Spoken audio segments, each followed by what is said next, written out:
Hello, everyone, and thank you so much for joining me for Daily Spark with Dr. Angela. I am your host, Dr. Angela Butchchester. You know what I like to do on my show? I want to enlighten you. I want to inspire you. I want to empower you to become your best self. Now, Scripture reminds us that the tongue is a small thing that makes grand speeches, but a tiny spark can set a great forest on fire. And today, we want you fired up about my guest, Dr. Ramesh Shah, and we're looking at his book, A Journey Through Time and Culture. So you know what I'm going to tell you to do? Go on, get comfy, get cozy, get your coffee or get your tea, because we are about to get started. Hello, Dr. Ramesh. Thank you so much for joining me here on Daily Spark with Dr. Angela. Hello. How are you? I am well. Thank you so much for joining me here on the show today. Now, I can't wait to talk to you about your book, but as is tradition here, we always give our guests an opportunity to introduce themselves to perhaps those few folks out there that may be unfamiliar with you or your work. So first question for you, Dr. Ramesh, is can you tell us a little bit about yourself? What makes you, you? Uh, I am a retired psychiatrist. I'm 77 years old. I retired about 5 years ago from West Virginia and moved to Florida. And I reside in a retirement community in Central Florida with my wife, Mina. Uh, I have two children. My younger daughter is in Macon, Georgia. She is a dentist and married to a retina specialist, and she has two children, young children. And my other daughter lives in Chicago. She's a psychologist and married to an orthodontist, and she has two daughters, and one of them is already in college. So I am enjoying my retirement now in Central Florida.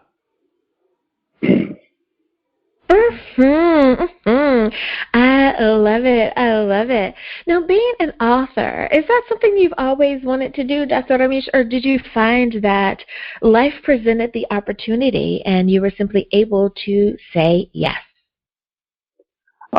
Yes, I've always been a big reader of books, but I was busy with my psychiatric practice until I retired about 5 years ago and moved to Central Florida. And I had a lot of time on my hands, and so I wanted to do something creative. So I decided to write a book, and the only theme I knew was about myself. So I wrote a memoir about myself, and it was published last year. Now, the title of your book, and thank you for that little snippet, the title of your book, A Journey Through Time and Culture. How did you come about that title? Did you find that came first? Did it develop out of your writings? Or is it kind of giving us a little bit of a teaser as far as what the book is about? How did you come about the title? Well, since it's a memoir and autobiography, it tells about my journey. I was spent the first 30 years of my life in India, where I became a doctor, that is MBBS. And then I went to Great Britain, that's United Kingdom, and spent 2 years there practicing psychiatry. And then I migrated to the United States in 1975 and have been here since then. And as I said, I've been married and have raised two beautiful daughters. And so that was my journey from one continent to another, and different cultures from India to United Kingdom to United States. And the other journey was my journey of becoming a doctor and then specializing in psychiatry and practicing psychiatry in the USA. And the third journey was raising a family. And luckily, I've raised two very talented and good daughters.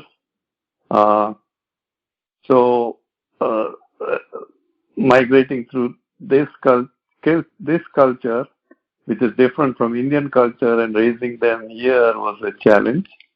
Uh, so that was the third journey, and the fourth journey was self-growth. My growing as a human being. I had mild issues with anxiety and dealing with that, and also to become a better human being, a human being who would be an asset to humanity, and also a giving person who would do service to people and help people. So that was my through time and culture. I like that. I like that. Would you say that your book is appropriate for someone as young as high school, or would college age or older be a little more appropriate? I think college age and older may be more appropriate, though younger kids can also read it.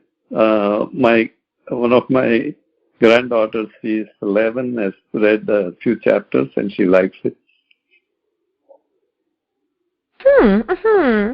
Now, as far as the proper way to read your book, I know that many authors will put it in a way where you should read it from cover to cover, literally meaning page after page, simply read the book through. Others perhaps may put it in a chapter or a section format where your goal should be to get through this particular chapter or section before moving on to the next. Did you present your book in any particular way, or what's the best way to really read your book, but also to get as much information and inspiration from it as possible? I think it depends on the reader. The reader can read the titles of my chapters and decide what way they want to read and what interests them the most. But the ideal way would be to start from the beginning and finish at the end. That way, you can know more about my journey if you are interested. Yes. I like that. Thank you so much for sharing that part there.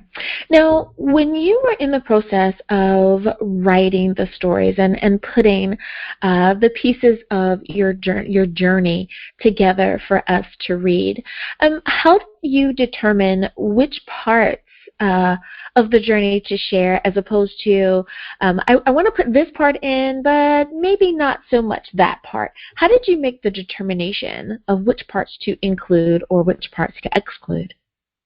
The thing that was at the back of my mind is people are not usually interested in other people's lives that much, maybe except my family and close friends. So I wanted to make it interesting for the general public.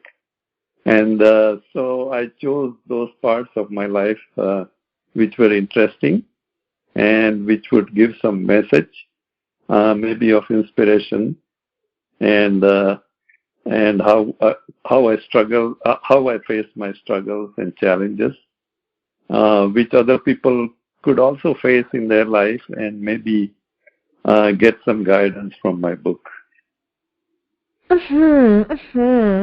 Now, do you think that, Dr. Ramesh, that the fact that you are a psychiatrist, a retired psychiatrist, do you think that that educational background has helped you present the book in a way that's also easier for people to not only follow along the journey, but to, glean as much as they can from it, that you've presented it in a way that's easy to follow due to your own personal mindfulness and being aware of what it is that you are sharing? Yes, I did not want to use big psychiatric jargon or theories or insights. I wanted to make it as easy as possible for the lay public to read and understand. And besides, my English, I am from India originally, so my English is not really my primary language. So my English is simple, as you can see, and the main theme was to convey my message in a simple, easy format, so most people could read it and understand it. Well, Dr. Ramesh, what I have found just in conversation with people is that I think people appreciate the simple. I think we're starting to understand that those that make up, especially our medical teams, that people by and large don't want for you to speak to them in medical jargon. It's not the same way that you would speak to a colleague. They want you to make it plain and to make it simple so that they know exactly what's going on. And I'm pretty sure that the readers of your book have appreciated the fact that you have kept it simple for them so that they can follow along on the journey and not feel at any particular way along the journey. Oh, look at him. He's bringing his MD into the story and trying to make it difficult for me to follow along. So I love the fact that you have done that. Very thoughtful. In my mind, very thoughtful of you. Thank you. Now, I have spoken with people from around this beautiful globe of ours. I believe that when most people think of a go-to country, I have spoken to someone who is from that country, wherever that country is that may pop into someone's mind. With that being said, many times they talk about their experience as an immigrant and coming here in the culture shock. I've told people I'm originally from the East Coast. I moved to the West Coast, and that was culture shock for me, and I didn't leave the country. So I can only imagine someone coming from another location, wherever it is, that being here in the States has to be something that's quite a journey in itself. With that being said, how did you deal with or express the immigrant experience in your book? Did you paint a picture that if someone reading is an immigrant will understand, but did you also kind of go slow for us who perhaps have never left the country to be able to follow your journey as well? Yeah, India and East and Eastern culture is quite different from courts, Western culture like United Kingdom and the USA. And when I moved from India to the United Kingdom, I was the difference was there were less amount of people on the streets, and in United Kingdom they hardly talk to each other, and and people were more work oriented, much more so in the United States than the United Kingdom. Their food habits were different. Of course, their climate was different. So me and my wife had to adapt to these new cultures. And once we came to know the people, maybe in our hospitals and things like that, they became friendly. And it was nice, good experience to know about their culture. Like in United Kingdom, I was in Wales for a year in a small town. And then I gone to Scotland. The Scottish people were different from the Welsh people. Their accent also was different. And then I came to the United States. And the thing that impressed me about the United States was, in the beginning, was that people were always in a hurry. And people were always busy doing something, especially at work. It seemed to be a work-oriented society. And I had to get used to it. Even United Kingdom was more laid back, easygoing. But United States, Americans seem to be more busy, work-oriented, and of course more prosperous with more materialistic progress, with big highways and cars and big buildings.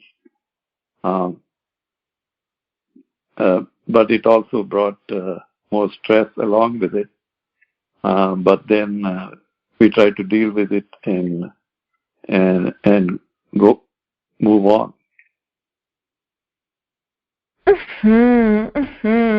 And you have given us a really good picture. I have to say that the majority of people that I've spoken with that have come here to the States, they too have said the same thing, that the journey is different. Many times I think Americans think that the UK is somewhat similar, or either they are like us or we are like them. But the more I talk to people that come to the States, they're like, no, the United States is totally different than any other country. So, Americans do things the way that Americans do things. So I just have to chuckle at that because it sounds like it still stands true. So thank you so much for sharing that insight. Thank you for that. Dr. Ramesh, it is time for us to go to break. But before we do, can you remind everyone, please, what is the title of your book? Where can we get a copy? And, of course, how do we stay in contact with you? The name of my book is A Journey Through Time and Culture, and it is available on Amazon and Ex Libris. And you can get in touch with me through Facebook. Alrighty, everyone. Now you know where you can get a copy of the book. We'll be back.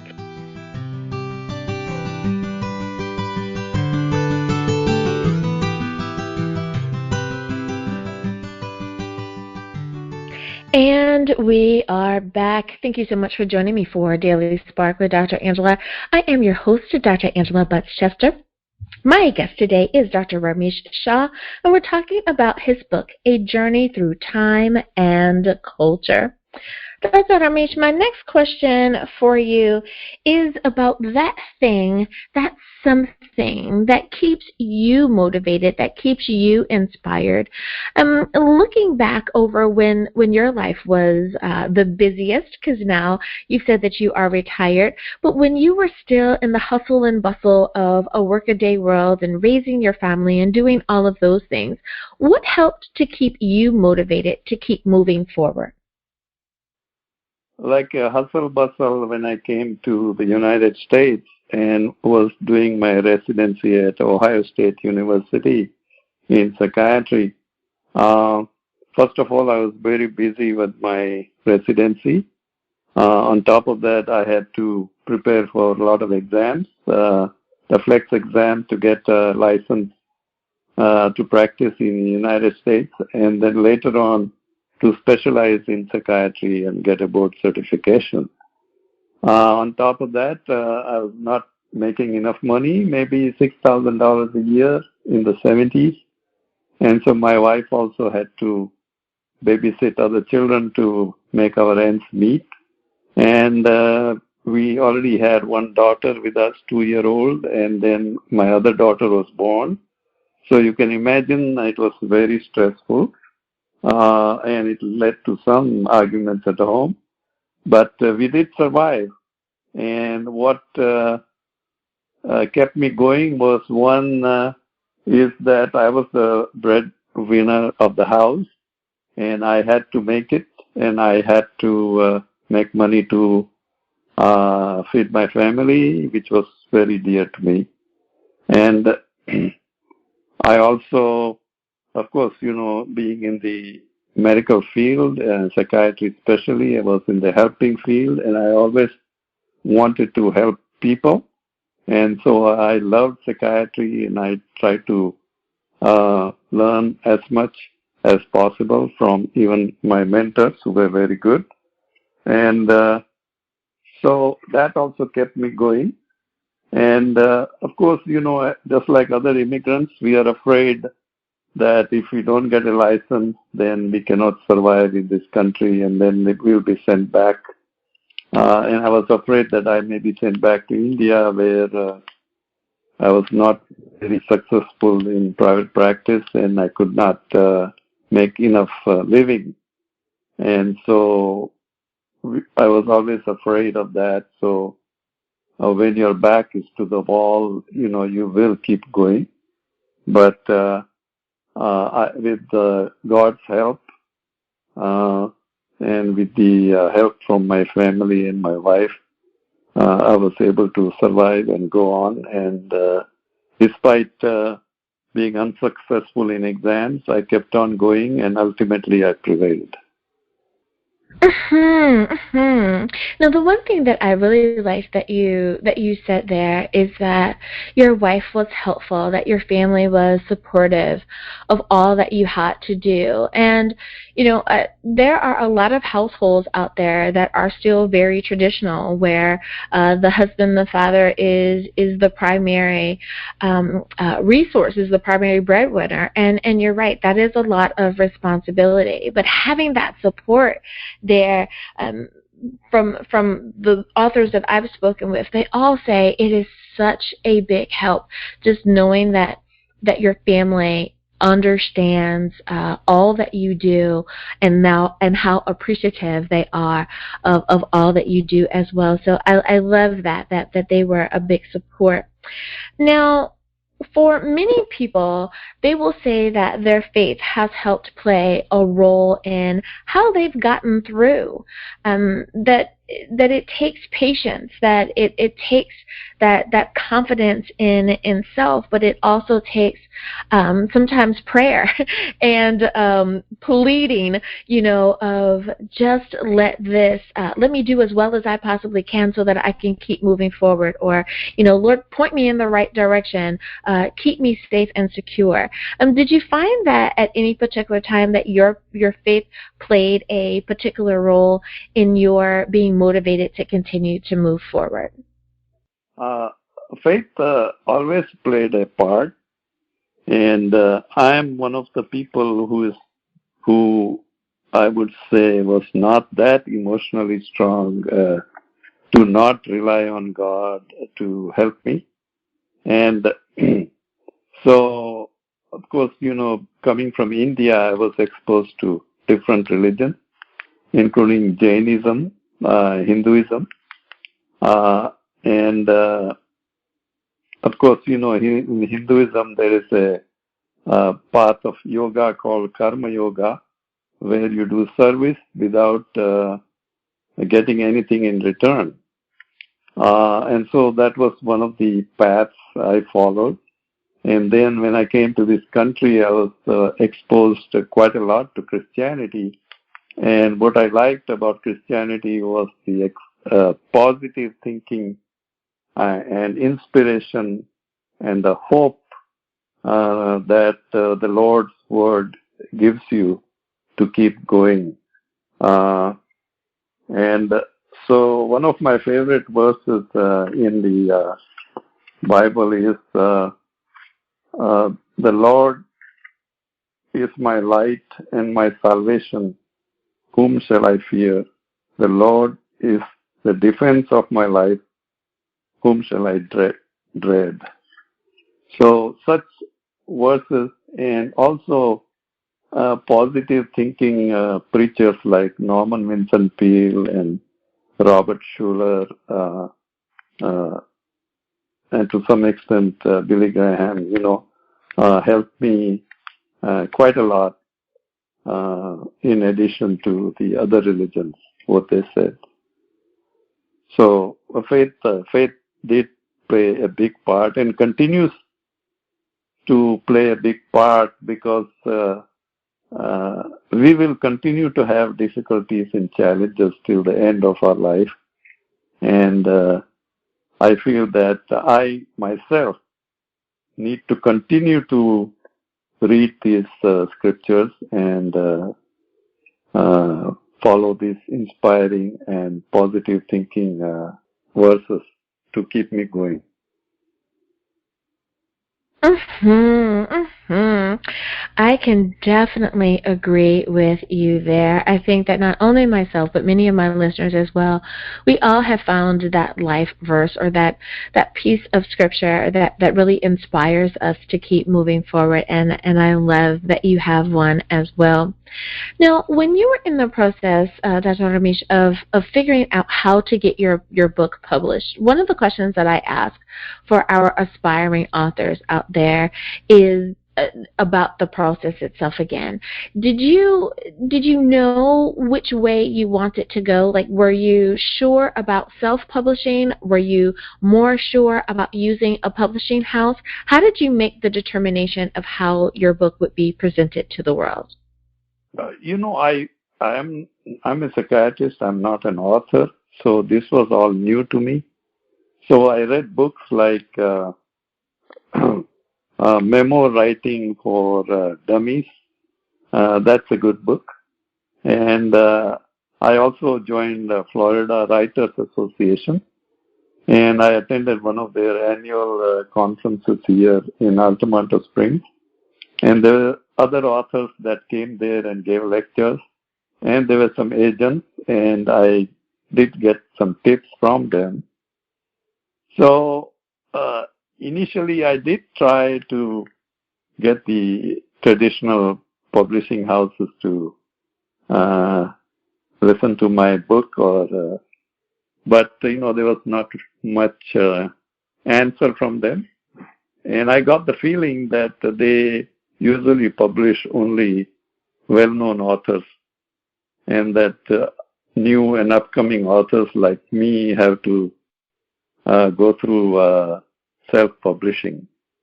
And I did, and it would take a long time to go through the traditional publishing houses. So then I started researching self-publishing, good self-publishers. And I came across Ex Libris, and I just decided to go with them.